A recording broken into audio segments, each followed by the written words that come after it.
स्वागत करता हूँ। प्रणाम करता हूँ सभी लोगों को। मैं आज बहुत ही महत्वपूर्ण एक योग बताने के लिए आया हूँ जो आयुर्वेद की चिकित्सा में देने से बहुत अच्छा फायदा होता है। तो जो आज का योग है वो त्रित्रयादि लौ है।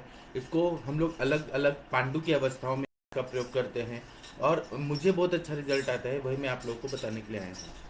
त्रित्रयादि लौह का जो प्रयोग है वो ज़्यादातर थैलीसीमिया माइनर, इंटरमीडिएट या ट्रेट रहता है या मेजर में इसका प्रयोग करते हैं, या किसी भी तरह से जब खून की कमी हो जाती है, एनीमिया हो जाता है, तब इसका प्रयोग किया जाता है तो बहुत अच्छा फायदा होता है। यह शायद बहुत सारे लोगों को मालूम नहीं है कि आयुर्वेद की बहुत अच्छी दवाई है।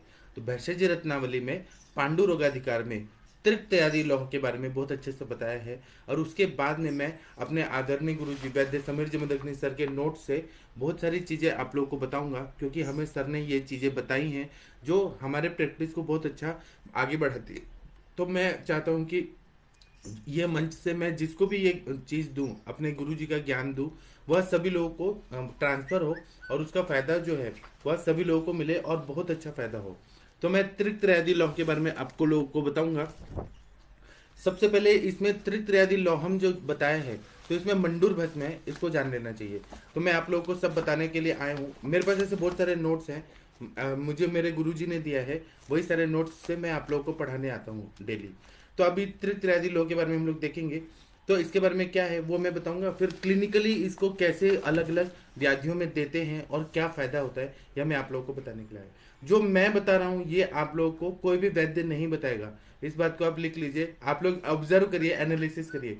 कोई भी वैद्य त्रित्यादि लौ के बारे में नहीं बताता है। और जो लोग बताते, जो लोग चिकित्सा करते हैं इसका प्रयोग, ये एक सीक्रेट फॉर्मूला है जो आयुर्वेद का है और क्लासरूम में तो बिल्कुल भी नहीं पढ़ाया जाता। और भैषज रत्नावली में भी देखेंगे तो कुछ ही लोग मतलब इसके बारे में बताना चाहते हैं, कोई नहीं बताते, लेकिन ये बहुत ही अच्छी दवाई है। अब इसके बारे में क्या बताया है कि पलम लोहस्य किट्टस्य पलम गव्यस्य सर्पिषः सितायश्च पलम चैकम मधुनश्च पलम तथा तौलेकम कांतलोहस्य त्रित्रय समन्वितम तथा पत्रे वितातव्याम लोहे वा मृण्मये तथा भावितम मधुसर्पेभ्याम रौद्रे शिशिर एव च भोजनादौ तथा मध्ये चान्ते चैव प्रयोजयेत् अनुपानं प्रदातव्याम बुद्ध्वा दोषगतिं भिषक् कामलां पाण्डुरोगं च शब्दुं च सुदारुणं नियन्ति नात्र संदेहो भास्कर तिमिरं तथा त्रित्रयादि रित्येश वाग्भटेन प्रकाशितः। इतना बढ़िया बताया। और ये दवाई जो है, मैं आप लोगों को गारंटी देता हूँ, जो इंडिया के बड़े बड़े या दुनिया के बड़े बड़े हिमेटोलॉजिस्ट हैं, उनके सामने अगर वो लोग आ गए और उन्होंने अपनी बहुत सारी दवाइयां दी और एक साइड में आपने, आपके पास ऐसा अस्त्र है, ऐसा शस्त्र है, मतलब त्रित्यादि लोहम का इतना बढ़िया दवाई है, अगर ये आपने दिया, तो जैसे कि आजकल अभी रशिया और यूक्रेन का वॉर चल रहा है, तो ऐसा बोल रहे हैं ना कि रशिया का जो मिसाइल है सुपरसोनिक है, मतलब आवाज की गति से भी बहुत ज्यादा जाता है। जो ऐसे ऐसे मिसाइल्स है, ऐसे ऐसे परमाणु बम है जिसकी तुलना तो अमेरिका के पास भी नहीं, नेटो देश के पास भी नहीं है, मतलब रशिया से, इसलिए सब लोग घबरा रहे हैं। तो ऐसे ही आयुर्वेदिक चिकित्सक लोग के पास त्रित्यादि लोहम नाम का जो मेडिसिन है, उसके सामने दुनिया के सारे हेमेटोलॉजिस्ट फेल हो जाएंगे। और ये मैं बात झूठ नहीं बोल रहा हूँ, मैंने ऐसे देखा है, जब थैलीसीमिया मेजर हो जाता है तो ब्लड ट्रांसफ्यूजन करना पड़ता है। लेकिन मैंने अपने गुरुजी लोगों के पास देखा है, खासकर जमदग्नि सर के पास मैंने देखा है कि जब सर त्रित्रयादि लौह देते हैं तो उससे न थैलीसीमिया के पेशेंट, मैं ऐसे झूठा क्लेम नहीं कर रहा हूँ, हम मेरे पास डेटा है और मैंने भी पेशेंट ठीक किए हैं, तो मुझे मालूम है त्रित्यादि लोहम का प्रयोग जब हम लोग करते हैं ना, थैलीसीमिया मेजर में, माइनर में, इंटरमीडिएट में, तो एक न एक लेवल तक एचबी लेवल मेंटेन रहता है, तो ब्लड ट्रांसफ्यूजन करने की जरूरत नहीं पड़ती है। एलोपैथी में क्या करते हैं कि जब वो ब्लड ट्रांसफ्यूजन करते हैं और आयरन की टैबलेट्स देते हैं, तो उससे क्या होता है कि आयरन जो है, या ब्लड ट्रांसफ्यूजन में आयरन जो टॉक्सिक रूप से जमा होता है वो लीवर को टॉक्सिसिटी करता है, और उसी तरह से जो सिर है ना उसका आकार भी बढ़ जाता है थैलीसीमिया के पेशेंट में। और ब्लड ट्रांसफ्यूजन करना तो अच्छा है नहीं, क्योंकि उसमें क्या रहता है कि प्रकर्सर सेल्स वगैरह जो रहते हैं बोन मैनो में, वो ब्लड बना ही नहीं पाते हैं, तो इसलिए वो ब्लड ट्रांसफ्यूजन करते हैं। और थोड़ा जो बनाने की शक्ति है वो भी मैकेनिकल जो ट्रीटमेंट है, मतलब बाहर से भर दो, तो उससे वो बन ही नहीं सकता है। आयुर्वेद में भी रक्त बस्ती बताया है, लेकिन डायरेक्ट रक्त लगाने के लिए नहीं बोला है। हम रक्त बस्ती करते हैं सामान्य विषय सिद्धांत से, रक्तेन रक्तस्य वृद्धि होती, मतलब रक्त को बढ़ाना है, वो सपोर्ट करना है। लेकिन हम लोग क्या करते हैं, जो इसमें कंटेंट्स है मैं भी बताऊंगा, ये क्या करते हैं कि प्रिकर्सर सेल्स को अच्छा कर देते हैं। उसकी वजह से क्या होता है कि आरबीसी फॉर्मेशन होने लगता है। ये मेडिसिन जब देते हैं ना, तो ये पूरा सिस्टम, हेमोपोएटिक सिस्टम है, उस पर ये काम करता है और पूरी तरह से ब्लड बनने ही लगता है। अपना शरीर ही ऐसा अच्छा हो जाता है कि ब्लड बनने लगता है। अब आप लोगों को जो मैं बता रहा हूँ, ये प्रैक्टिकली जब आप लोग यूज करेंगे तभी आप लोगों को विश्वास होगा। अभी तुम बात सुन लीजिए, जैसे कि मैंने जब एक बार बताया कि बृहदवास्कादि कषाय और नस्य लेने से चश्मा उतर जाता है, तो बहुत सारे लोगों को विश्वास नहीं हो रहा था कि मैं क्या बोल रहा हूँ। लेकिन जब लोगों ने अनुभव किया, खुद काढ़ा बना के लेने लगे, तो बहुत सारे लोगों का चश्मा उतरने लगा। नस से लेने लगे तो आंखों के आगे फ्लोटर्स होते थे, फिर मैकुलर डिजनरेशन हो रहा था, किसी को सुनाई नहीं देता था। और नस से जब देने लगे तो लोग को सच में फायदा होने लगा, रिटाइनल डिटैचमेंट में देने लगे। उसी तरह से त्रिक्त आदि लौह का प्रयोग आप लोग करिए। बहुत सारी गर्भिणी माताएं आती हैं, बच्चियां होती हैं जिनका एचबी लेवल बहुत कम हो जाता है गर्भावस्था में, ड्यूरिंग प्रेगनेंसी। उसी तरह से बहुत सारे ऐसे माल नरिश बच्चे होते हैं, मतलब वो देखने में तो अमीर घर के भी बच्चे हैं, लेकिन वो खाना पीना इतना है कि उनका संतर्पण जन्य पांडु हो जाता है। मतलब बहुत ज्यादा खाने की वजह से अच्छा रस धातु नहीं बनने, अच्छा रक्त नहीं बनेगा, तो संतर्पण जन्य पांडु होता है। या फिर जो लड़कियां बच्चियां होती हैं, जो मेंसेस जो रहते हैं इरेगुलर रहते हैं, हैवी मेंसेस होने लगता है, मेटोरेजिया, रक्त प्रदर जो बोलते हैं, मेटोरेजिया मेनोरेजिया, उसकी वजह से एचबी लेवल कम हो जाता है। या बाद में पोस्ट कॉम्प्लिकेशन फाइब्रॉइड की वजह से होता है कि मतलब फाइब्रॉइड हो गया तो उसकी वजह से हैवी मेंसेस आ रहा है। एंडोमेट्रियोसिस का, एडिनोमायोसिस का जो कॉम्प्लिकेशन होता है कि हैवी मेंसेस की वजह से एचबी लेवल कम हो जा रहा है, उन सब में इसका प्रयोग करते हैं। और ये सारे लौह कल्पों का बाप है। मतलब जैसे बोलते हैं ना कि जैसे हम लोग बोलते हैं रसराज रस, सारे रसों का राजा कौन है, तो रसराज रस। उसी तरह से इस सारे लौह कल्पों का पिता है। इतना इसमें ताकत है, ये इसका सेवन करने से ना तुरंत ही मतलब एचबी लेवल बढ़ जाता है और स्टेबल रहता है। बढ़ना एक बात है और स्टेबल रहना वो अलग बात है, आरबीसी प्रोडक्शन होना अलग बात है। तो ये सारा चीज ना रक्त धातु की अग्नि पे भी काम करता है। और दूसरा क्या है कि आप अगर डायरेक्ट लौह भस्म का सेवन करेंगे या मंडूर भस्म का सेवन करेंगे, मंडूर क्या होता है कि जो लोहा होता है ना, उसका जो जंग लग जाता है, कोरोजन लग जाता है ना, उसको लेके आते हैं और उससे भस्म बनाते हैं, ये आप लोग को मालूम है। और लौह भस्म जो रहता है, कांत लौह भस्म, तीक्ष्ण लौह भस्म, डायरेक्ट आयरन ओर से आयरन लेके आते हैं और आयरन से बनाते हैं। अब ये त्रिक त्रयादि लौ है ना, इसमें ऐसे कंटेंट्स हैं, मतलब अगर आपने मंडूर भस्म का सेवन कराया है या लौ भस्म का सेवन कराया, तो क्या होगा, पेशेंट को कॉन्स्टिपेशन होता है, मलावष्टम होता है। या मॉडर्न की भी दवाइयां जब दिया जाता है, फेरस सल्फेट या ऐसे टैबलेट जो दिया जाता है आयरन की गोलियां, उससे कॉन्स्टिपेशन जरूर होता है, तो वो लोग क्या कहते हैं, क्रिमेफिन या डल्कोलेक्स ऐसे मेडिसिन साथ में देते हैं। आयुर्वेद में भी हम लोग त्रिफला वगैरह देते हैं। लेकिन त्रिक त्रयादि लौ में ना ऐसे कंटेंट्स ऑलरेडी ही हैं कि इसको लेने से कभी भी कॉन्स्टिपेशन होता ही नहीं है। और ये इसका जो टाइमिंग है कि खाने के पहले भी लेना है, खाने के साथ में भी लेना है, खाने के बाद में भी लेना है, और इसमें गाय का घी भी है। मतलब ये ऐसे इतना अच्छे से डिजाइन किया गया मेडिसिन है ना, जिस तरह से हम लोग बोलेंगे कि राफेल जहाज है, राफेल जहाज में मिसाइल वगैरह लगा के एकदम सेट करके फिर ये और अच्छे जनरेशन का हमें इंडिया को दे दिया फ्रांस ने। उसी तरह से हमारे आचार्यों ने हमें इतना बढ़िया दवाई दिया है, लेकिन कोई इसके बारे में सोचते ही नहीं। मैं आप लोगों को ऐसे आगे आने वाले दिनों में मैं आप लोगों को ऐसी ऐसी दवाइयां बताऊंगा, ऐसी ऐसी दवाइयां बताऊंगा जो आपके प्रैक्टिस को बढ़ा देगा। और ये दवाई आप खुद भी बना सकते हैं। अब इसमें क्या क्या है, तो मंडूर भस्म एक पल लेना है, मतलब 8 तोला की मात्रा में ले लिया हमने मंडूर भस्म। गाय का घी एक पल ले लिया। घी देखिए, कोई भी लौह कल्प में घी नहीं होता है, लेकिन इसमें ही त्रित्रयादि लौहम में गाय का घी है एक पल। फिर जो खांड होता है, जिसको हम ब्राउन शुगर बोलते हैं या भूरा बोलते हैं, वह कितना डाला है, तो एक पल डाला हुआ है। उसी तरह से इसमें मधु एक पल डाला है। कोई भी लौह भस्म में, लौह कल्पों में देखेंगे तो किसी में मधु और घृत ऐसा नहीं डाला, लेकिन इसमें मधु डाला हुआ है, शहद डाला हुआ है। इसी तरह से कांत लौह भस्म 1 तोला डाला हुआ है। मंडूर भस्म के साथ में कांत लौह भस्म क्यों डाला, कि उसका पावर और बढ़ाया जाए। इसी तरह से शुंठ मरीच पिपली 1-1 तोला, प्रत्येक 1-1 तोला, मतलब शुंठ 1 तोला, पिपली 1 तोला, काली मिर्च 1 तोला। इसके बाद में हरित की, विभित की, आम्ल की, जो त्रिफला के घटक द्रव्य 3, हरित की 1 तोला, विभित की 1 तोला और आम्ल की 1 तोला, ये ले लिया। उसके बाद में चित्रक 1 तोला। चित्रक इसलिए डाला हुआ है कि इतना जब लौह भस्म का सेवन कराया जा रहा है, तो अग्नि को प्रदीप्त करना है, धातु अग्नि को प्रदीप्त करना है कि ये इजिली एब्जॉर्प्शन हो जाए उसका, उससे अग्नि बाध्यता ना हो। और त्रिफला इसलिए डाला हुआ है कि वो एक तो एंटीबायोटिक भी है, दूसरा पेट भी साफ करता है। गाय का घी इसलिए डाला हुआ है, क्यों डाला है कि वो दवाई को सौम्य बनाए, क्योंकि हम इतना हार्ड जो भस्म डाल रहे हैं तो उससे रुक्षता ना बन जाए। और इसको खांड किस लिए डाला है कि पित्त प्रकृति वालों को भी, हाइपर एसिडिटी वालों को भी ये दिया जा सके। कफ और वात वालों को तो दिया ही जाएगा, कफ वात व्याधि वाले भी, कफ वात प्रकृति वाले को भी वो तो दिया ही जाएगा, लेकिन पित्त का भी प्रकोप नहीं होना चाहिए। जैसे नहीं तो अम्ल पित्त है, एचबी लेवल कम है, पित्तज पांडु है, या अम्ल पित्त है, विसर्प है, रक्त पित्त है, वात रक्त है, ऐसी संप्राप्तियां हैं और खून की कमी है, तो कौन सा दवाई दे? रक्त प्रदर भी हो रहा है तो एचबी लेवल बढ़ाना है तो कौन सा दे? तो इन सबको ध्यान में रखते हुए यह जो दवाई बनाए एकदम बढ़िया दवाई बनाए। इसमें ऐसे बोल रहे हैं कि वायुविडंग भी लेना है 1 तोला, मुस्ता भी 1 तोला लेना है। तो वायुविडंग दीपन पाचन भी है, क्रिमिग्न भी है।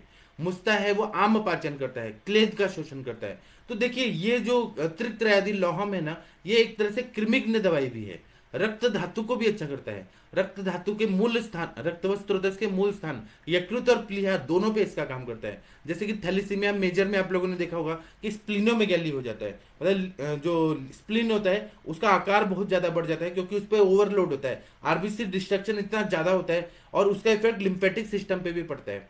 तो एलोपैथी के डॉक्टर्स क्या करते हैं कि स्प्लिन बहुत ज्यादा बढ़ गया है, पेन हो रहा है बहुत ज्यादा, हर काम करने में तकलीफ हो रही है, तो स्प्लिनेक्टॉमी कर देते हैं, मतलब स्प्लिन को कट कर देते हैं या स्प्लिन को पूरा रिमूव ही कर देते हैं।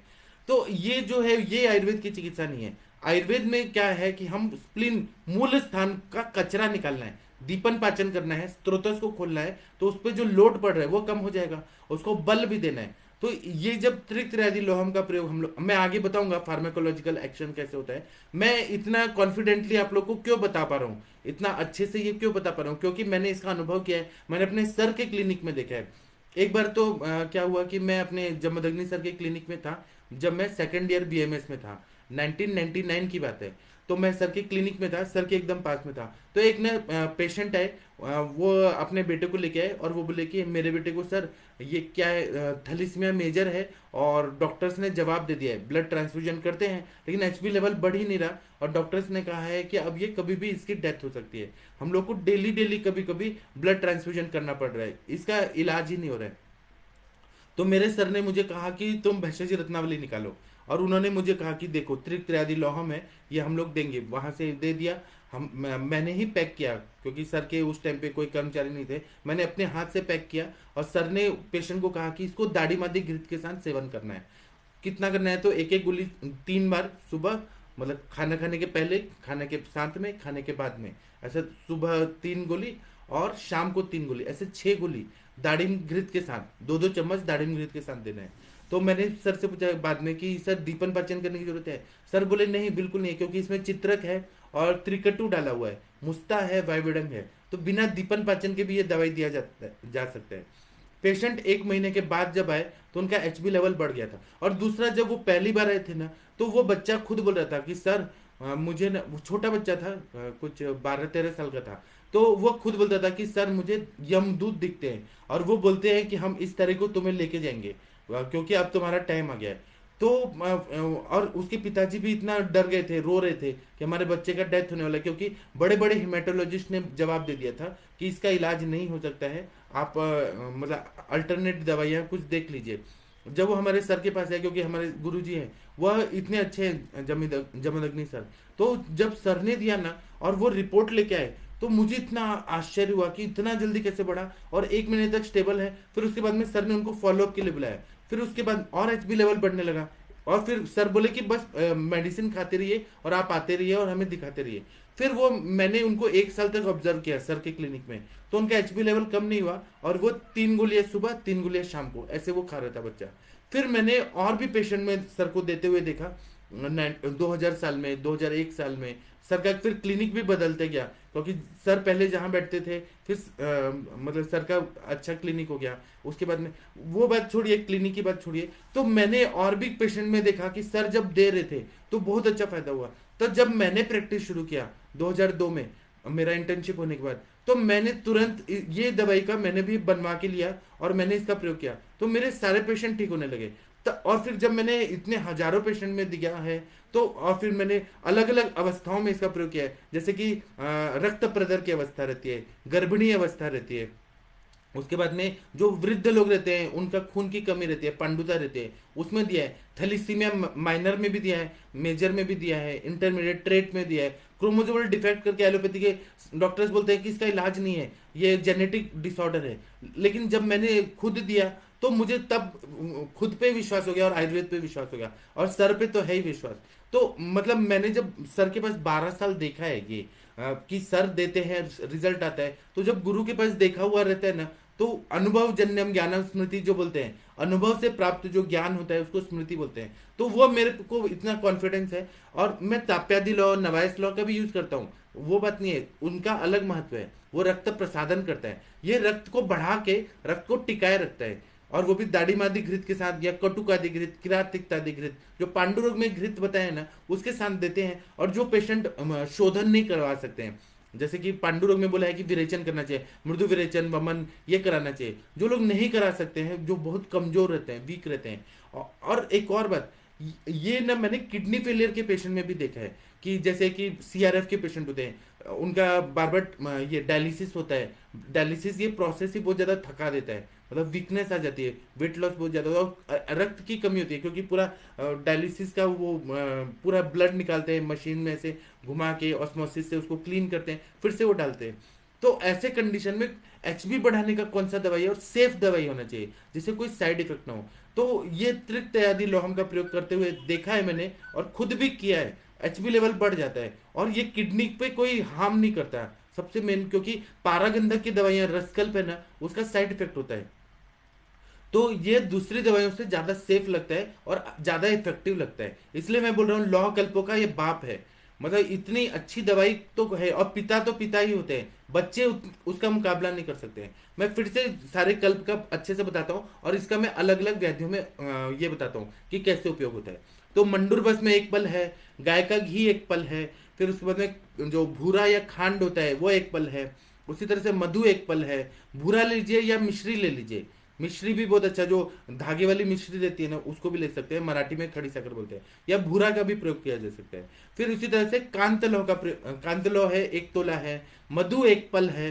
फिर सुंठी, मरीच, पिपली, ये एक एक तोला ले लेना है। त्रिफला के तीनों घटक द्रव्य एक एक तोला की मात्रा में ले लेना है। चित्रा के एक तोला की मात्रा में लेना है। मुस्ता एक तोला लेना है। वायुडंग एक तोला की मात्रा में लेना है। मुझे ये सारा कंटेंट्स एकदम मुंह जबानी याद है, मैं इसलिए ये देख रहा था कि कुछ और तो नहीं है, यही सारा है। अब इसको, ये सारे द्रव्यों को ले लेना है। गाय का घी भी है, मधु भी है, खांड भी है, सब कुछ है। अब इन सबको लोह पात्र में या मिट्टी के पात्र में रख देना है। फिर इसमें क्या करना है कि इसको मर्दन करना है। गोघृत ही तो है इसमें मर्दन करने का पूरा बाइंडिंग एजेंट, मर्दन करते रहना है, 7 दिन तक मर्दन करना है। फिर दिन में धूप में सुखाना है, रात्रि में बाहर रख देना है इसको, वो अच्छे से ड्राई होना चाहिए। जितना भी मधु और घृत का जो सत्व है वो सारा इसमें एब्जॉर्ब होना चाहिए। उसके बाद में 4 रत्ती की गोलियां बना ले, या 1 रत्ती भी बना लेना, तो 4 रत्ती तक देना होता है। मतलब 125 mgm का 1 रत्ती होता है, तो ये 4 रत्ती कितना हो गया, 500 mgm। 500 mgm का सुबह, दोपहर, शाम, ज्यादा मात्रा में हैवी डोज में इसको देना पड़ता है। और बोल रहे हैं कि भोजन के प्रथम मध्य में देना है, अंत में देना है, या फिर हमारे सर ऐसा बताते हैं कि शुरुआत में दें, अपान काल में, खाने के दौरान दें, समान काल में, और खाने के बाद दें, व्यानोदान काल में। मतलब सुबह, खाने के पहले, खाने के मध्य में, और बाद में, सुबह और शाम, ऐसे 6 गोलियां देते हैं। और इसका कोई साइड इफेक्ट नहीं होता है कि ज्यादा मात्रा में खा रहे हैं तो कोई साइड इफेक्ट होगा। और यह जो है दोषों की गति के अनुसार अनुपान देना चाहिए। तो अनुपान के लिए कैसा है कि दाढ़ी मावले दे सकते हैं, गुलकंद के साथ दे सकते हैं, अनार के रस के साथ दे सकते हैं, गाजर के रस के साथ दे सकते हैं। मतलब ऐसे बहुत सारे अनुपान है। दाढ़ी मादी घृत के साथ, कटुकादि घृत के साथ दे सकते हैं। तो जो अनुपान रहेगा उससे इसका और जो पोटेंसी है, एफिशिएंसी है, वो और ज्यादा बढ़ जाता है। तो ये बताया भेषज रत्नावली में कि कामला रोग में, पांडु रोग में, दारुण शोथ में इसका बहुत अच्छा काम होता है। और कांतलो जो रहता है ना, उसको तो डालना ही डालना चाहिए, क्योंकि कांतलो जो है वो मंडूर, और मंडूर भस्म जो रहता है पचने में इजी रहता है, लेकिन कांतलो का उसका साथ मिल गया। जैसे 2 भाई है, एक भाई बहुत मेहनत कर रहा है, खेत में बहुत मेहनत कर रहा है, और उसके साथ में उसका बड़ा भाई आ गया, तो वह उसको सपोर्ट करेगा। और तो उसको कितना अच्छा लगेगा कि मेरे साथ फिर एक का बदले दो काम होने लगता है। तो इसी तरह से इसमें मंडूर भस्म तो है ही, लेकिन जब कांत लौह का संयोग मिल जाता है तो ये डबल पावरफुल बन जाता है। इसीलिए मैंने कहा कि सभी मतलब लौह कल्पों का ये बाप है, मतलब इतना बढ़िया दवाई है। अब इसका प्रयोग जब हम लोग करते हैं त्रिक्त्र्यादि लोहम का, तो इसमें मंडूर भस्म है, कांतलौह भस्म है, वायविडंग है, चित्रक है, मुस्ता है। तो इस दवाई का कार्य कौन कौन से अवयवों पे किस तरह से होता है वो मैं आप लोग को फार्मेकोलॉजी बता रहा हूँ, आयुर्वेद के हिसाब से इसका कार्य बता रहा हूँ। तो इसका कार्य जो रहता है सबसे पहले यकृत पे होता है, लीवर पे होता है। और कोई भी कारण से hepatitis A B C D, कोई भी कारण से, या हेपेटाइटिस हो गया किसी भी, या सेरोसिस ऑफ लीवर हो गया, या सिस्ट फॉर्मेशन हो गया, कोई भी कारण से अगर लीवर खराब हो जाता है तो उसकी वजह से पांडुता आती है, मतलब एनीमिया की कंडीशन होती है। हिमोलैटिक एनीमिया हो सकता है, मेगालोब्लास्टिक एनीमिया हो सकता है, सिकल सेल एनीमिया हो सकता है। एनीमिया के बहुत सारे टाइप जो बताते हैं एलोपैथी के डॉक्टर्स, वो सभी में मैंने इसका प्रयोग किया है। तो ये हर तरह के और आयुर्वेद के सबसे वातज पित्तज कफज सन्निपातज जो मृद भक्षण जन्य 5 टाइप का पांडु रोग बताया, तो हर में मैंने इसका यूज किया है। एलोपैथी के हिसाब से भी जो एनीमिया के अलग अलग टाइप है उसमें भी मैंने यूज किया है। तो ये बहुत अच्छा कारगर सिद्ध होता है, और ये दवाई का व्यापक नहीं हुआ है आज तक, कभी साइड इफेक्ट या एडवर्स इफेक्ट नहीं हुआ है। पेशेंट ने अगर मिर्ची खाया, शार खाया और दारू पिया, तो वो जो होगा वो उसके दारू पीने से होगा, ये मेडिसिन का साइड इफेक्ट नहीं होता है। मतलब ये कोई ऐसा केमिकल नहीं है, मतलब ऐसी जड़ी बूटियां हैं जो शरीर के लिए साथ में है, ऐसा है। अगर वो जैसे उसने बहुत ज्यादा अल्कोहल पिया, पेशेंट ने बहुत ज्यादा पिया तो उसको उल्टी आ रही है, तो वह उसके वजह से आ रही है, हमारे दवाई की वजह से नहीं आती है। और ये मैं इतना दावे के साथ क्यों बोल सकता हूँ, क्योंकि मैंने बहुत सारे पेशेंट में दिया है और मुझे रिजल्ट आया। आप लोग को अगर चाहिए तो मैं आप लोग को भेज दूंगा, तो आप लोग देखिएगा एकदम सेफ दवाई है। और दूसरा बात है ना कि ये इसका सेवन करने के साथ में सुबह का वॉकिंग करना बहुत जरूरी होता है, मतलब शुद्ध हवा वो अगर मिले तो जितना ऑक्सीजन मिलेगा उतना आरबीसी और प्रोडक्शन होगा। मैंने इसका प्रयोग खुद भी किया है और मैंने लोगों को भी दिया है, मैंने अपने घर वालों पे भी किया है, तो मुझे बहुत अच्छा इस पे कॉन्फिडेंस है। इसलिए त्रिक त्रयादि लोह का प्रयोग आप लोग करिए। फिर उसके बाद में बोल रहे हैं, और त्रिक त्रयादि, त्रिक मतलब क्यों बोला है, त्रिक का मतलब है त्रिफला, मतलब ये जो हरित की विभूति के आम्ल की, ये जैसे फल त्रिकादि क्वाथ हम लोग बोलते हैं, तो उसी तरह त्रिक त्रयादि ये है। और इसमें त्रिक कौन से है, तो तीन तीन चीजें हैं त्रिक, एक बार फिर से देखते हैं। तो त्रिकटु भी है, एक त्रिक हो गया एक टाइप का। उसी तरह नहीं, मैं इसको शब्द से बोलता हूं कि त्रिफला आदि, त्रिक त्रयादि, ये आप समझ ले। त्रिकटु भी है इसमें, त्रिफला भी है, और ये वायविडंग मुस्ता और चित्रक इसका कॉम्बिनेशन भी है। तो कुछ आचार्य ऐसे बोलते हैं कि 3 into 3, 9 और आदि, 3 into 3। तो फिर से सुनिए, त्रिफला का 3 एक त्रिक हो गया, दूसरा त्रिकटु का त्रिक दूसरा त्रिक हो गया, और तीसरा है मुस्ता चित्रक और वायविडंग इसका त्रिक, ये तीन का। और बाद में तो भस्म डाला ही, मंडूर भस्म डाला है, फिर खांड डाला हुआ है, फिर उसके बाद में गाय का घी डाला है, मधु डाला हुआ है, कांतलौह भस्म डाला है, वो इसको और ज्यादा एनहांस कर देते हैं। और अच्छा, मतलब एक तरह से इस तरह का मिसाइल है जिसका तोड़ कोई नहीं है। पूरी दुनिया की जितने भी दवाइयां हैं एचपी लेवल बढ़ाने के, उसका वो एक साइड है, सारी दवाइयों का पावर एक साइड है, और ये जो दवाई है वो एक साइड है। तो अगर इसका प्रयोग आप लोग अपने क्लिनिक में, क्लिनिकल प्रैक्टिस में करेंगे तो आप लोग कभी भी हारेंगे नहीं, और ये आयुर्वेद का सीक्रेट है। अब मुझे बताना है कि कामला रोग में भी अगर बहुपित्त कामला रहा, वो भी यकृत के दुष्टि की वजह से होता है, तो बहुपित्त कामला हुआ या फिर रुत्पत कामला हुआ, उसमें भी इसका प्रयोग करने से बहुत अच्छा फायदा होता है। फिर किसी भी तरह का अर्श व्याधि में इसका प्रयोग करने से फायदा होता है, रक्त विकार में फायदा होता है, हर तरह के ब्लड डिसऑर्डर्स हो गया, जैसे इरेगुलर मेंसेज आ रहा है, स्कैंटी मेंसेज आ रहा है खून की कमी की वजह से, या फिर त्वचा खराब हो रही है रक्त की दुष्टि की वजह से, तो ये रक्त दुष्टि भी अच्छा करता है, पिंपल्स वगैरह को भी ठीक करता है। हर तरह के रक्त विकार में, रक्त पित्त में भी इसका काम होता है, विसर्प में भी काम होता है, वात रक्त में भी काम होता है। मैं केवल ऐसे ही नहीं बोल रहा हूं कि हाँ अनुपान बदल बदल के हमें देना है। आप लोग बोलेंगे कि एक ही गोली सभी में कैसे, अनुपान बदल बदल के, जैसे कि रक्त पित्त व्याधि है तो इसको वासा स्वरस के साथ देते हैं, या दुर्वा घृत के साथ देते हैं, या दुर्वा स्वरस के साथ देते हैं, तो ये रक्त पित्त में काम करेगा। विसर्प में हमें करना है तो विसर्प की जो दवाई जैसे महामंजिष्ठादि क्वाथ है, या फिर गंधक रसायन है, उसके साथ में देते हैं। जो विसर्प का चिकित्सा है उसके काढ़े का प्रयोग करके अगर देते हैं, वातरक्त में देना है तो हमें गुडुचि के क्वाथ के साथ या गुडुचि के स्वरस के साथ देते हैं, तो वातरक्त में अच्छा काम करता है। इसी तरह से रक्त की जितनी भी कामला व्याधि में करना है तो हमें कुटकी के क्वाथ या फिर फल त्रिकादि क्वाथ के अनुपान के साथ देना है। अनुपान बदल के अलग अलग व्याधि और सारी रक्त की जितनी भी व्याधियां हैं सभी में इसका प्रयोग करने से बहुत अच्छा फायदा होता है। इसी तरह से पुनर्नवा के रस के साथ इसका प्रयोग करते हैं तो किडनी फेलियर में अगर डायलिसिस की वजह से या सीआरएफ या एक्यूट रिनल फेलियर में अगर एचबी लेवल कम हो रहा है और उसमें किडनी का भी प्रॉब्लम है तो पुनर्नवा के रस के साथ देते हैं, गुडुचि के स्वरस के साथ देते हैं, क्योंकि पुनर्नवा और गुडुचि है वय स्थापन गण में है इसका प्रयोग। और मैं जो बता रहा हूँ ना ये आप लोग को काम आएगा, मतलब आप लोग मेरा लेक्चर 100 साल बाद भी अगर सुनेंगे जब आप लोग का एज हो जाएगा, और मैं ये कामना करता हूँ कि ज्यादा दिन तक जिए आप। आज आज का जो एज है +100 काउंट करिए, और उस टाइम पे आप लोग जब बैठेंगे और मेरा लेक्चर कभी सुनेंगे तब भी अगर आपने किसी को ये मेडिसिन दिया तब भी आपको सक्सेस मिलने ही वाला है। जो मैं जो बता रहा हूँ ना मेरे गुरुजी पे मुझे बहुत ज्यादा विश्वास है और मैंने उनके पास देखा है, अपने प्रैक्टिस में भी यूज किया है। 20 साल का मेरा प्रैक्टिस का अनुभव है और मेरे गुरुजी का जितना साल का अनुभव है उस इतना सारा अनुभव। और मेरे जो सर हैं जमदग्नि सर, वो 500 साल जो पहले की जो पीढ़ी के जो वैद्य हैं उनका अनुभव उनके पास है गुरु शिष्य परंपरा से। तो इतना एक्सपीरियंस अगर कोई चीज है, पीढ़ी ने पीढ़ी जो ज्ञान आ रहा है तो इस, और मेरे द्वारा भी आप लोग तक जा रहा है तो ये कभी भी फेल नहीं होता है, मतलब ये 100% रिजल्ट देता है।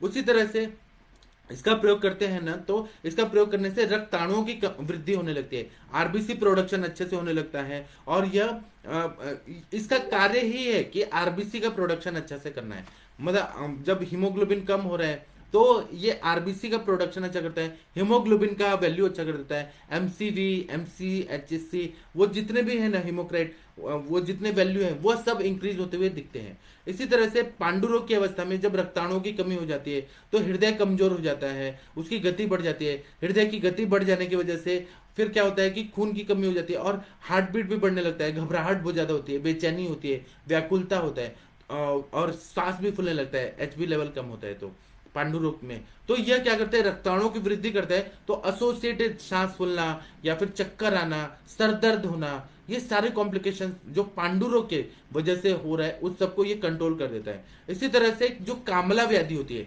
उसमें भी पेशेंट पित्तवर्धक आहार विहार का सेवन कर रहा है और पूरा शरीर आंख में वो पित्त कामला में सब पीला पीला हो गया है, वहां पर भी सार्किट विभाजन अच्छा होना चाहिए, पित्त का पाचन अच्छे से होना चाहिए, रक्ताणुओं की वृद्धि होना चाहिए। तो इस सब में अगर हम कामला को ध्यान में देखते हैं और यकृत का दृष्टि देखते हैं तो ये यकृत को शुद्ध कर देता है और कामला की संप्राप्ति को भंग कर देता है। अभी टाइम की कमी है, नहीं तो मैं अगर कामला व्याधि और त्रिक्त्रयादि लोहम इसका फार्मेकोलॉजी पढ़ाऊंगा तो मैं अभी सुबह शाम से अभी बैठूंगा मतलब 7:45 से सुबह तक मैं पढ़ा सकता हूँ कि कामला में इसका कार्य कैसे होता है। मेरे को इतना टाइम चाहिए मैं अगर इसका पूरा फार्मेकोलॉजी बताऊंगा तो, लेकिन अभी टाइम का कमी है। मैं आपको कभी और अच्छे से बताऊंगा कामला में एक कैसा काम करता है। क्यों मैं इतना क्यों बता सकता हूँ कंटिन्यूअसली, क्योंकि इसका अनुभव मैंने देखा है, अलग अलग पेशेंट का अनुभव है, एक्सपीरियंस सबसे ज्यादा मैटर करता है। आप लोग जैसे बिल्डिंग बनता है तो जो इंजीनियर होता है वो किताबी नॉलेज लेके आता है, लेकिन जो मिस्त्री लोग जो रहते हैं ना, जो कारीगर लोग रहते हैं जो पूरा बिल्डिंग बनाते हैं उनका एक्सपीरियंस सबसे ज्यादा महत्वपूर्ण रहता है। तो जो कारीगर का जो कला है वह एक इंजीनियर को नहीं मिलेगा, सिविल इंजीनियर को नहीं मिलेगा जो अभी पास आउट हो गया है। उसी तरह से मेरा जो 20 साल का अनुभव है, अनुभव से मैं आप लोगों को बता रहा हूँ, प्रेरणा दे रहा हूँ कि आप लोग भी त्रिक्त्रयादि लोहम बनाइए या मुझसे लेके और आप लोग इसका प्रयोग करिए। आप लोग की प्रैक्टिस जो है वो बहुत ज्यादा बढ़ जाएगी। हर व्याधि में जैसे कि आम पाचक वटी हम लोग देते हैं तो बहुत सारे मेरे सर ऐसे बोलते हैं कि हर व्याधि में इसका प्रयोग करते हैं, तो हर व्याधि में, क्योंकि रक्तम जीवित स्थिति, रक्त ही जीव की स्थिति है और वो प्राणायतन भी है रक्त धातु। तो हम क्यों ना रक्त पे ही काम कर रहे हैं, हर व्याधि में रक्त धातु को अच्छा करना है, रक्त धातु को अच्छा करने के आरबीसी को अच्छा कर दिया और दूसरे साथ में व्याधि प्रतिनिक दवाइयां दी दुष्ट समूर्छना भंग करने के लिए, तो इसका इफेक्ट बहुत ज्यादा हो जाता है। जैसे कि मैं बोल रहा हूं ना कि राफेल के साथ मिसाइल लगा दिया तो वो कितना ताकतवर हो जाता है। इसीलिए आपकी चिकित्सा को और सफल बनाने के लिए त्रिक्त्रयादि लोहम का प्रयोग करिए, बहुत अच्छा फायदा होता है। इसी तरह से कुंभ कामला की अवस्था रहती है जिसको हम सेरोसिस ऑफ लीवर जैसा बोलते हैं, तो उसमें भी इसका प्रयोग करने से बहुत अच्छा फायदा होता है। एक हरिद्रा नाम का रोग रहता है उसमें भी बहुत अच्छा फायदा होता है। मैं अपने सर के नोट से कुछ कुछ बताता हूँ। इसका प्रयोग जब हम लोग करते हैं तो शरीर की पुष्टि के लिए भी होता है। हम लोग त्रिक्त्रयादि लोहम लेते हैं 2 रत्ती पिपली का चूर्ण लेते हैं 4 रत्ती, मधु के साथ अगर देते हैं तो इससे शरीर की पुष्टि होने लगती है। इसी तरह से कफ रोग है, उसका नाश करने के लिए हम लोग त्रिक्त्र आदि लोहम लेते हैं और 2 रत्ती लेते हैं, 1 रत्ती प्रवाल भस्म लेते हैं और पिपली का चूर्ण या स्वरस के साथ देते हैं, तो कफ रोग का ये नाश कर देता है। अनुपान बदल बदल के रक्त पित्त में हम इसको मिश्री के साथ और दुर्वा स्वरस के साथ देते हैं या वासा स्वरस के साथ देते हैं, तो त्रित्यादि लोह रक्त पित्त में बहुत बढ़िया काम करता है। बल की वृद्धि करना है तो अश्वगंधा का चूर्ण मक्खन और मलाई के साथ और गर्म दूध के साथ देते हैं, तो यह बल की वृद्धि करता है। आपके पास पेशेंट आते होंगे, बहुत सारे किडनी फेलियर हो गए या कैंसर के पेशेंट हो गए, किसी भी व्याधिग्रस्त हुए हैं पेशेंट, या बुढ़ापा है, वृद्धावस्था है, उनको ताकत नहीं आ रही है, तो आप लोग हमेशा पूछते हैं ना कि ताकत तुरंत कैसे है, व्याधिग्रस्त है या स्ट्रेस में है किसी वजह से, तो उसमें हमें क्या करना है, अश्वगंधा चूर्ण मक्खन और मलाई के साथ त्रिक्त आदि लोहम का प्रयोग कर दीजिए, तो उनकी बल की वृद्धि तुरंत ही हो जाती है। उसी तरह से पांडु रोग में तो ये होता ही है, अब्रक भस्म और पुनर्नवा रस के साथ त्रिक्त आदि लोहम का प्रयोग करिए, बहुत बढ़िया काम करता है। इसी तरह से प्रमेह रोग में इसका अगर हल्दी के चूर्ण नाग भस्म के साथ प्रयोग कर दिया जाए या प्रमेह के जो काढ़ा है उसके साथ प्रयोग कर दिया जाए, तो प्रमेह जन्य जो शैथिल्यता है, दुर्बलता है,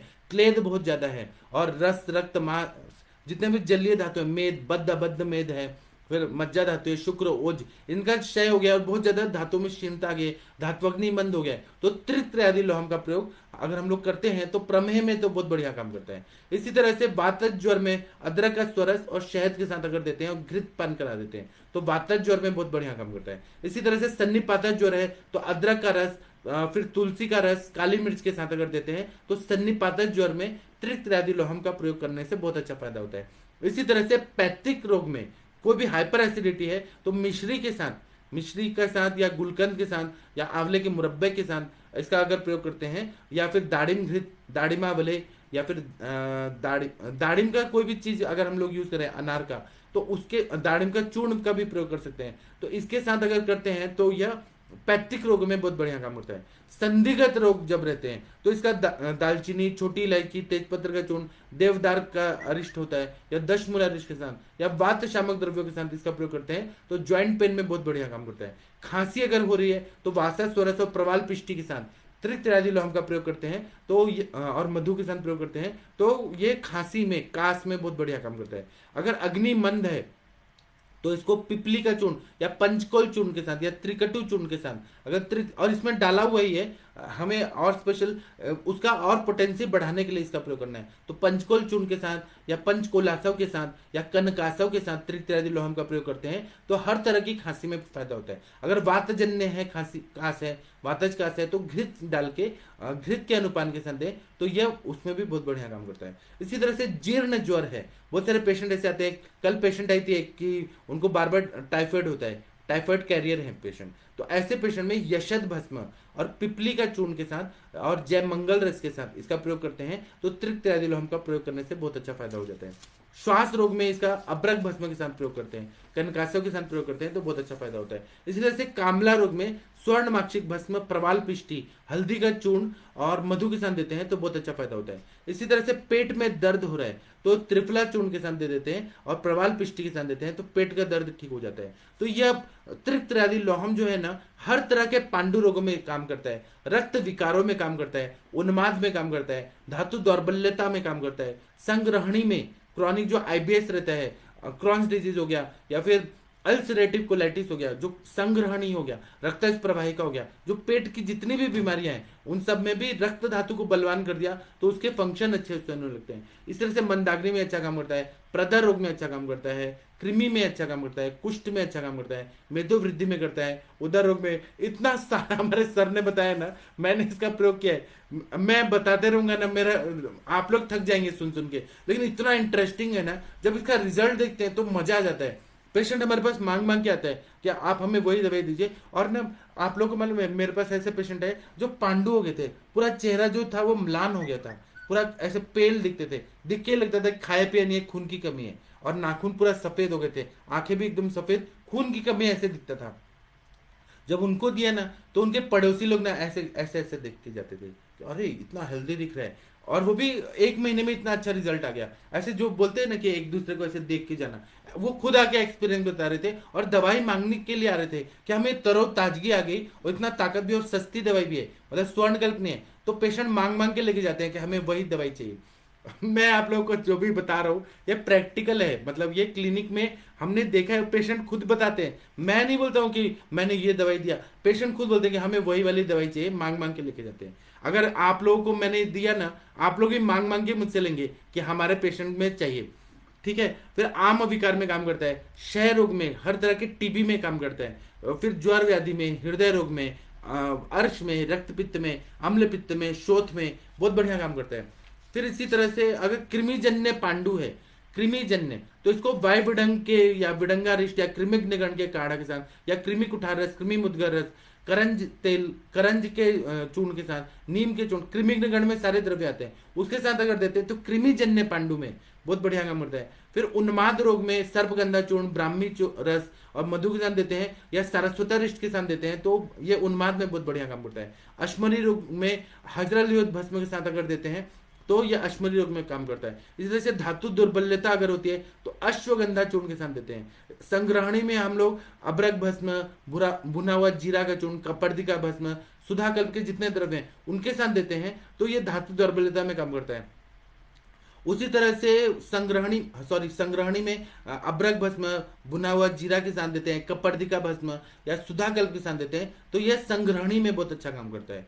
उसी तरह से मंदाग्नि अगर है तो त्रिकटु चूर्ण के साथ, पंचकोल चूर्ण के साथ, लवण भास्कर चूर्ण के साथ, हिंगवाष्टक चूर्ण, दाढ़ीमाष्टक चूर्ण या कोई आसवरिष्ट के साथ दे दिया जाए, तो यह हर तरह का मंदाग्नि में और इन सब में बहुत अच्छा काम करता है। श्वेत प्रदर अगर हो रहा है तो लोद्रासव के साथ देते हैं, चंद्र प्रभावटी पुष्यानुक चूर्ण के साथ देते हैं, तो श्वेत प्रदर में बहुत बढ़िया काम करता है। मेदो वृद्धि अगर है तो त्रिफला चूर्ण के साथ, या मेदोहर गुग्गुल या मेदोपाचक के साथ देते हैं, तो मेद रोग, आप नॉर्मली अगर मेदोहर गुग्गुल दे रहे हैं और पेशेंट का वेट लॉस नहीं हो पा रहा है, तो आप इसको त्रिकत्रयादि लोहम का प्रयोग करके देखिए साथ में, क्योंकि पीसीओडी इंड्यूस्ड जो ओबेसिटी रहता है, जिसको पॉलिसिस्टिक ओवेरियन डिजीज है या सिंड्रोम है, पीसीओएस है, और उसकी वजह से मेंसेस नहीं आ रहा है, मार्गावरोध जन्य संप्राप्ति है और उसको ओबेसिटी हो रहा है, मेंसेस रुक रुक आ रही है, एक एक दो दो महीने नहीं आ रहे, तो मोटापा बहुत ज्यादा बढ़ने लगता है, फिर हिस्टोटिज्म होने लगता है। एक तो मेरे पास एक ऑस्ट्रेलिया की लड़की आई थी, इंडियन ही थी, एनआरआई थी,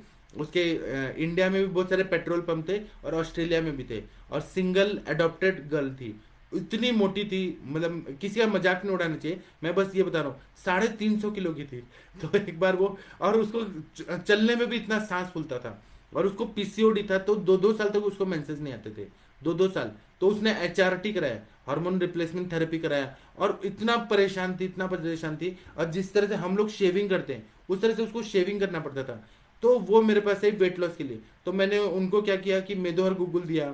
फिर उसके बाद में मैं एक हंसने वाला भी इंसिडेंस बताता हूँ। तो मेदोहर गुगुल दिया मैंने उनको, नवक गुगुल दिया मैंने, चंद्रप्रभा बट्टी दिया, फिर उसके बाद में मैं सब बता रहा हूँ आप लोगों को, आरोग्य वर्धनी बट्टी दिया, और उसको मैंने और अच्छा करने के लिए त्रिकत्रयादि लोहम फल घृत के साथ दे दिया। आप लोग विश्वास नहीं करें, उसका सारा स्त्रोतस जो है वो खुलने लगा, उसको मेंसेस आने लगे। मेंसेस आने लगे तो वो बोली कि मैं पंचकर्म भी कराना चाहती हूँ, पंचकर्म के लिए आती थी। तो एक बार आ रही थी ना, तो रिक्शा में बैठने लगी। ऐसे तो अपना कार में आती थी, लेकिन रिक्शा वाले बोले नहीं नहीं नहीं नहीं, हमारी रिक्शा उल्टा हो जाएगी। किसी रिक्शा वाले ने नहीं किया, फिर उसने कैब किया, कार में आई वो फिर, और वो भी कार में भी उसको बैठने से इतना तकलीफ होता था। तो मैंने उससे ऐसे पूछा कि आपको ये इतना वेट क्यों बढ़ा? तो बोली कि मैं बहुत लाडली बेटी हूँ अपने पेरेंट्स की और अडॉप्टेड गर्ल हूँ, मेरे जो पेरेंट्स हैं वो बहुत ज़्यादा ओल्ड एज के हैं। मैंने कहा आप ऐसा क्या खाती हैं, क्योंकि हम हेतु देखते हैं, मुझे मजाक तो नहीं, मुझे हंसी आती थी। तो और वो जब भी आती थी तो उसको सब बेबी एलिफेंट बोलते थे हमारे पड़ोसी। तो बेबी एलिफेंट की तरह ही थी, इतनी मोटी लड़की थी। तो वो बोलती थी कि मैं चाइना में जाती हूँ पापा मम्मी के साथ, तो वहाँ जो मेंढक होता है ना, मेंढक का अचार मिलता है, वो हम खाते हैं, तो वो बहुत टेस्टी होता है। तो वो मेंढक के अचार से मेरे को इतना बढ़ गया है, वेट बढ़ गया है, तो इसीलिए पीसीओडी भी हो गया है और वो ठीक नहीं हो रहा है।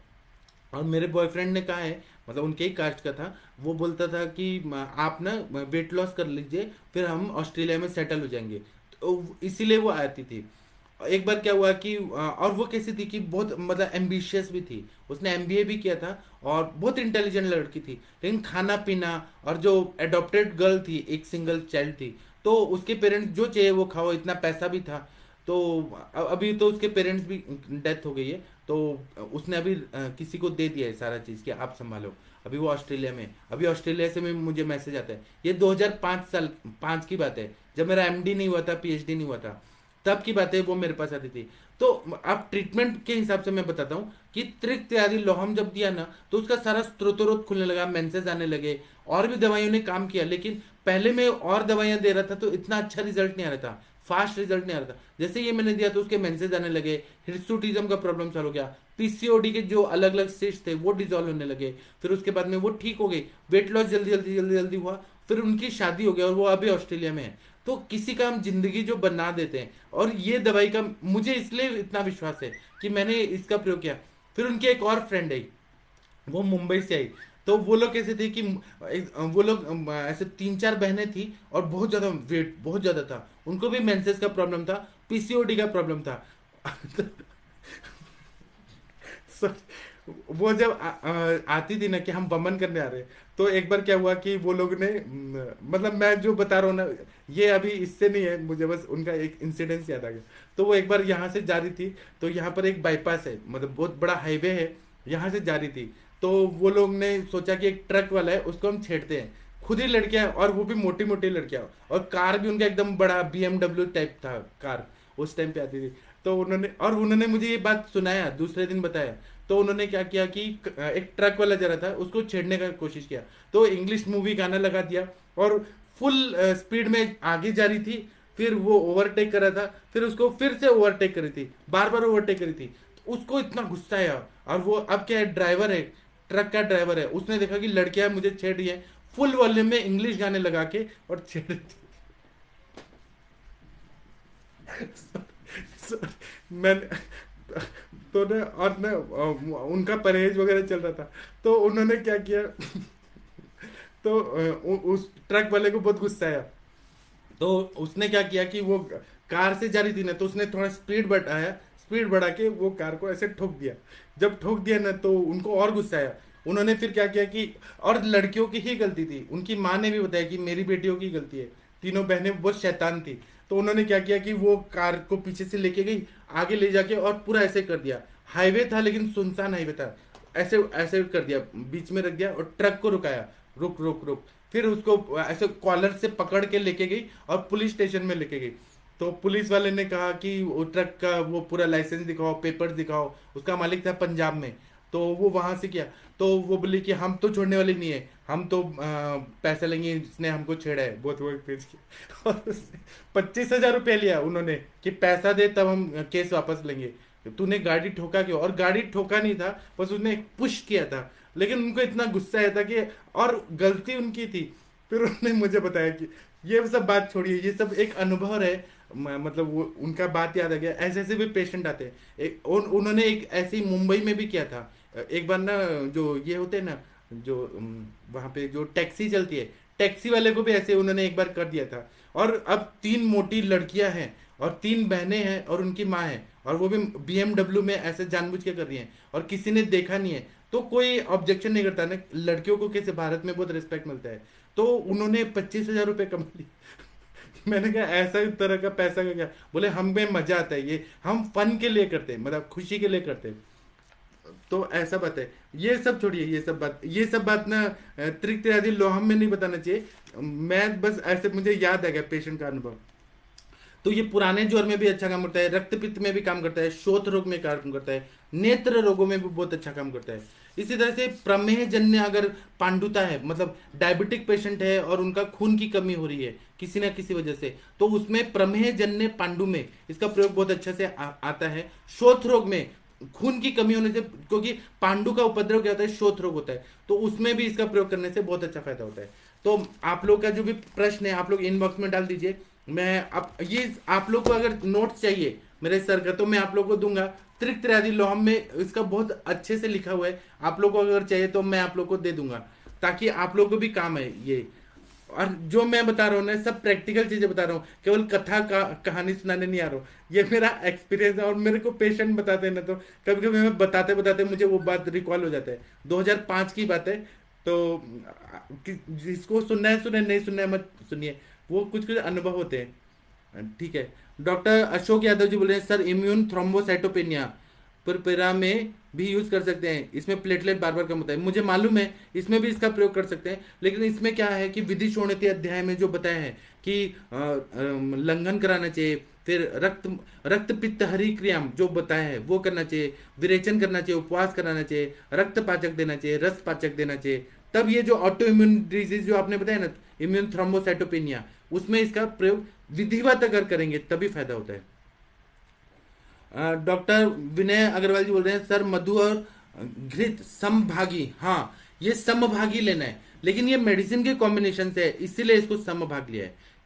हम केवल वही चीज नहीं ले रहे ना, इसमें ऐसा मेडिसिन है, चित्रक है, फिर त्रिकटु है, त्रिफला है, मंडूर भस्म है, खांड है, फिर उसके बाद में तीक्ष्ण लौह भस्म है, फिर मुस्ता है, विडंग है, ये सारा कॉम्बिनेशन होने की वजह से ये समभाग में लिया जा सकता है, ऐसा ग्रंथकार बताते, और रिजल्ट आ रहा है तो कोई नुकसान नहीं हो रहा है, मैं इतने साल से प्रैक्टिस कर रहा हूँ, तो फिर इसी तरह से बताया। हमें कोई मतलब सिंगल अगर कोई मधुघृत ले रहे हैं तो वो नहीं लेना है, वो विश्वत होता है, यहाँ तो मेडिसिन को प्रभावशाली बनाने के लिए सब दिया है। ठीक है। डॉक्टर रंजिता कश्यप जी नमस्ते प्रणाम आपको, गगन अग्रवाल जी नमस्ते प्रणाम आपको, डॉक्टर जितेंद्र वर्मा जी नमस्ते प्रणाम आपको।